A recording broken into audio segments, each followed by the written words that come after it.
La dulce venganza del silencio en la oficina ruidosa. Mi oficina era un infierno de decibelios. Trabajaba en una empresa de marketing digital en un espacio diáfano donde, por alguna razón cósmica o satánica, me había tocado estar justo en medio de los dos focos principales de ruido. Por un lado, el equipo de ventas, liderado por un tal Ricardo, un hombre con la voz de un pregonero de mercado gritando ofertas de última hora incluso cuando hablaba por teléfono. Por el otro, el equipo de desarrollo web, capitaneado por Elena, cuya risa aguda y estridente parecía diseñada específicamente para perforar tímpanos a kilómetros de distancia. Entre Ricardo y Elena, y sus respectivos ejércitos de conversadores bulliciosos, mi concentración se había convertido en una leyenda urbana. Intenté todo, auriculares con cancelación de ruido, que solo lograban que escuchara mejor los gritos lejanos y las risas cercanas, tapones para los oídos, que me hacían sentir como si estuviera viviendo bajo el agua. Incluso pedí amablemente a ambos líderes de equipo si podían moderar un poco el volumen. La respuesta de Ricardo fue una palmada en la espalda y un "y vamos, hombre, un poco de alegría no mata a nadie", seguido de un chiste tan malo que hasta el silencio habría parecido una bendición. Elena, por su parte, se rió aún más fuerte, como si mi petición fuera el mejor chiste del siglo. Los días se convertían en una tortura auditiva. Mis niveles de estrés estaban por las nubes, mis migrañas eran compañeras constantes y mi productividad se había desplomado tanto que empecé a temer por mi trabajo. Me sentía como un prisionero en una cámara de eco de ruido, sin posibilidad de escapar.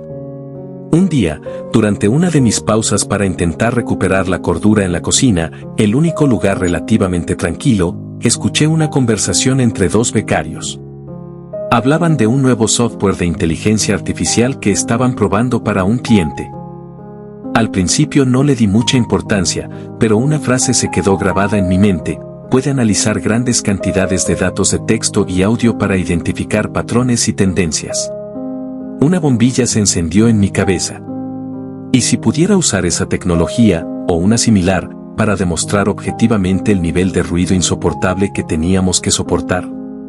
No se trataría de mi palabra contra la de ellos, sino de datos fríos y duros. Empecé a investigar. Pasé mis noches buscando en internet software de análisis de audio, herramientas de monitorización de ruido y cualquier cosa que pudiera ayudarme a cuantificar el caos sonoro de mi oficina. Encontré varias opciones, algunas bastante complejas y caras, pero finalmente di con un software relativamente asequible y fácil de usar que permitía grabar audio durante largos periodos y generar informes detallados sobre los niveles de decibelios, los picos de ruido y la frecuencia de las conversaciones. Con una mezcla de excitación nerviosa y determinación, decidí poner mi plan en marcha. Un viernes por la tarde, cuando la mayoría de la gente ya se había ido a disfrutar del fin de semana, instalé discretamente el software en mi ordenador personal. El lunes siguiente, antes de que llegara la primera oleada de ruido, activé la grabación. Durante toda la semana, el software grabó cada grito de Ricardo, cada carcajada de Elena, cada conversación animada sobre fútbol, cada llamada de ventas a todo pulmón. Al principio me sentía un poco paranoico, como si estuviera haciendo algo ilegal, pero la desesperación por un poco de paz era más fuerte que cualquier escrúpulo. Al final de la semana, detuve la grabación y generé el informe. Los resultados fueron esclarecedores. Las gráficas mostraban picos de ruido que superaban los límites recomendados para un ambiente de trabajo saludable de forma constante. El software incluso había identificado las voces de Ricardo y Elena como las fuentes de ruido más frecuentes y con los picos de decibelios más altos. Tenía mi prueba. Datos objetivos que demostraban lo que todos los que estábamos cerca de ellos ya sabíamos: el ruido en nuestra sección era insoportable. El siguiente paso era presentar esta información a alguien que pudiera hacer algo al respecto. Dudé si hablar con mi jefe directo, un hombre bien intencionado pero con poca autoridad, o ir directamente a recursos humanos. Finalmente, opté por recursos humanos, sabiendo que el problema del ruido no solo me afectaba a mí, sino potencialmente a la productividad y el bienestar de varios empleados. Con el informe impreso en la mano, pedí una reunión con la responsable de recursos humanos, una mujer seria y eficiente llamada Patricia. Le expliqué la situación, mostrándole los auriculares rotos, metafóricamente hablando, de mi paciencia y cómo el ruido constante estaba afectando mi capacidad para concentrarme y hacer mi trabajo.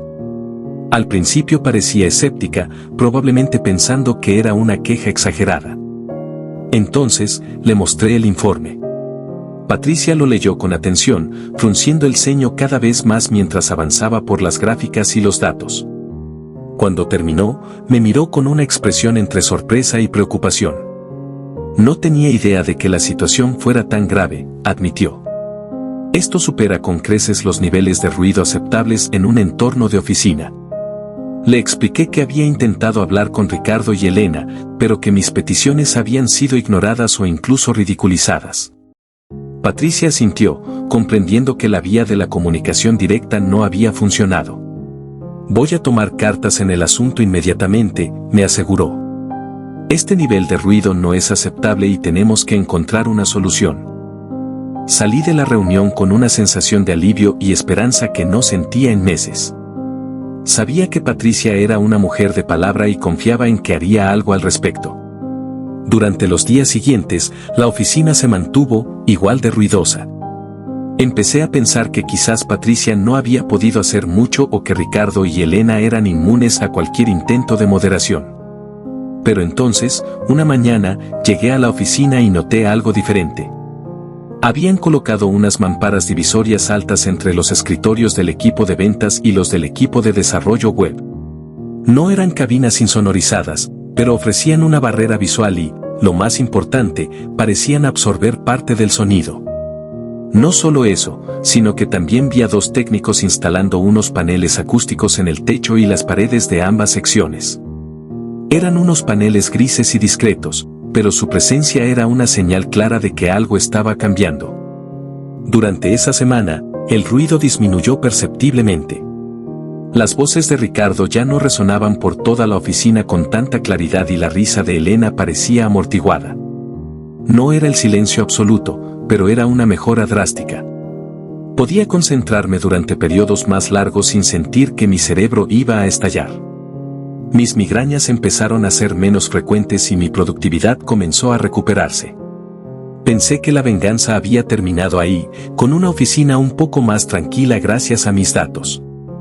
Pero la historia no acaba ahí. Unas semanas después, Patricia me llamó a su despacho. Estaba sentada detrás de su mesa con una sonrisa enigmática.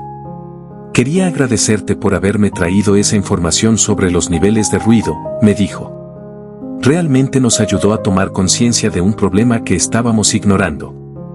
Asentí, contento de haber podido marcar una diferencia.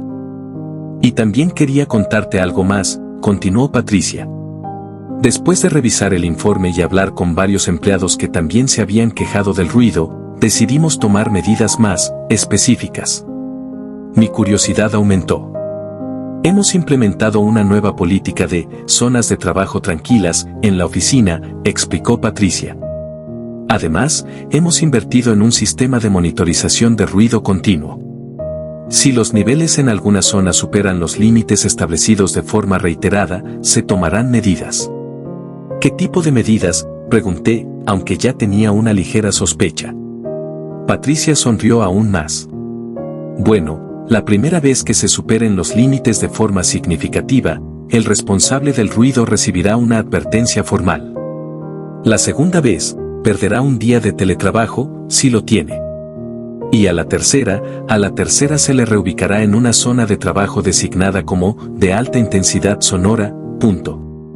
No necesité preguntar dónde estarían esas zonas de alta intensidad sonora. Imaginé un pequeño cubículo alejado del resto, quizás cerca del almacén o del cuarto de servidores, donde los gritos de Ricardo y las risas de Elena no molestarían a nadie más que a las ratas y las máquinas.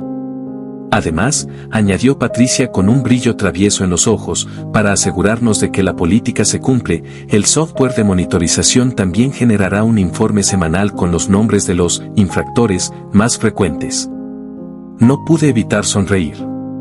No era una venganza cruel o despiadada, pero era una justicia silenciosa y efectiva. Los datos que había recopilado no solo habían llevado a mejoras en el ambiente de trabajo, sino que también habían sentado las bases para responsabilizar a los culpables del ruido. La semana siguiente, ambos fueron un poco más discretos. Se notaba que estaban intentando moderarse, aunque a veces se les escapaba algún grito o alguna carcajada especialmente sonora. Pero la tercera semana llegó el golpe de gracia. Ricardo volvió a superar los límites con una negociación telefónica particularmente apasionada y Elena tuvo un ataque de risa incontenible durante una videollamada. Ambos recibieron la notificación de su inminente reubicación a la zona de alta intensidad sonora. El día que se mudaron fue casi silencioso, irónicamente.